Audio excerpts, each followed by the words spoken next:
Join me today as I walk and talk more about my rehab journey back to running, and I'll also start talking about some of the gear that I use while I am training and in the races themselves.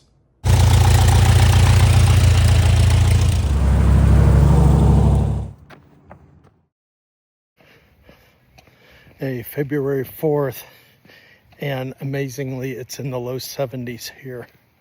Who would have imagined that? And as you can see, I'm out in my Disney gear from marathon weekend last year. Seemed appropriate.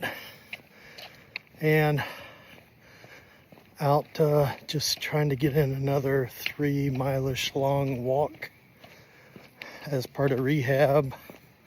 I have experimented with taking some running steps. Hold on, somebody coming. And I managed to hit stop instead of pause. Cue my children making fun of me with technology. So I have tried mixing in running like 20 or 30 steps, literally counting the steps. And I have stayed as active as possible after this surgery with the PT and then walking the amount that I was allowed. For a while it's been do a half-mile walk, maintain a 20 or more minute per mile pace, which for me was glacial even for walking. My normal walking pace is closer to 15 or 16 minute miles, which, checking the Garmin, yeah, I'm out here doing like 18 something. So even though I felt like I have stayed active, I can tell that I am starting over from ground zero in terms of muscle tone, because even though they feel toned when I do these short runs that are just super easy jogging, I'm still feeling things like my right calf muscle going, we haven't done this in a bit. So that's why the ramp up plan is literally months long, and I don't anticipate doing even I don't anticipate a multi-mile run until the spring. And by multi-mile run, I'm talking simply a sustained jog for 2 to 3 miles. So it is going to be an all year build back up for marathon weekend next January. And it's the nature of the beast, and not complaining, because I know this is relatively temporary and that I will be back to normal running, just as I am now back to normal walking.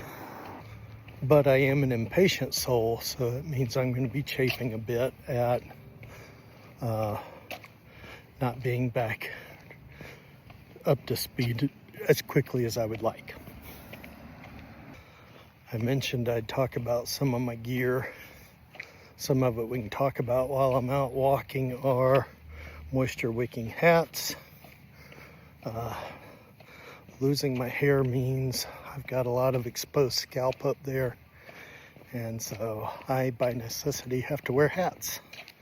And if I wear my regular baseball caps to go run, they are quickly drenched in sweat. So moisture wicking hats, some of them, most of them have come off of Amazon, nothing special. Just get the ones that are moisture wicking, wear them, throw them, put them out in the garage to dry in between runnings, and periodically wash them. I also have some headbands, because there are times when in my afternoon runs the sun is low enough that I'm not getting sun most of the time, but I still need to keep sweat out of my eyes. So I know I look ridiculous, but the headbands are good for keeping me from my eyes burning with sweat.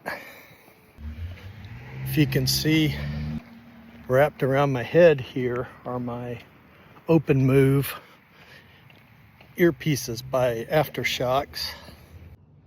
Here's what they look like. They go around your head and hook over your ears, but they don't go in your ears.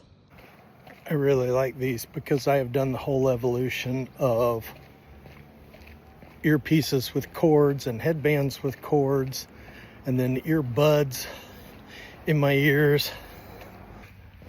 Unlike earbuds, these do not chafe the inside of your ears, and there is no danger of them falling out and you losing something expensive in the middle of a race or on a sidewalk while out training. And the other thing is that you are able to maintain situational awareness during training or during a race. So I hear oncoming traffic, I hear overtaking runners, I can hear what's going on around me, which is to me fairly important for a run. Now, the trade-off of that situational awareness is that if I'm listening to music or a podcast and there's a lot of external noise, then I don't hear whatever it is I'm listening to. This is usually like right at the beginning of races, or if you're going past somebody with a bunch of stereo going, or if I have a car with a loud exhaust approaching. Sometimes I have to pause my podcast. But for races, I have a multi-hour long running playlist, and I just let it play. And if I run past a sound stage or the beginning of the race, I may miss a song or two, and so be it. There'll be another song playing in a minute. So that's my solution for audio while running. And to answer a question, yes, I have used AirPods for walks, and I like them when it's really cold because they keep cold air out of my ears, but I keep them on adaptive or transparent mode. And I also had a hat or a headband helping hold them in. But for my normal training outdoors in the warmth, I'll use my Aftershokz. And I'll tell you, for 5Ks, they're over so quickly, I don't even bother with music anymore. And before anyone thinks that my 5Ks are super speedy, they're 30 to 35 minutes. So not as fast as I would like, but again, short enough, I don't even bother messing with the music. Similarly, a 10K like the Peachtree Road Race has so much entertainment start to finish that I can't hear my tunes anyway. So again, that's another race where I just leave the headsets at home, soak it all in, and enjoy the in-race entertainment. I just put up a picture of my Garmin 255, which I've become quite addicted to because I like the instantaneous updates to race pace, heartbeats, and then keeping track of my steps and miles per day. And before it, I had a 945 that had an unfortunate trip to a tile floor face down. So that took care of its water tightness, and it subsequently died. And lest anyone think I'm a big spender, that 945 was purchased with appreciation points at work, and ditto for the replacement. So I have enjoyed both of them. The 255 is just a little slimmer and does plenty of what I need, and I link it to my phone, and I can download stats if I want.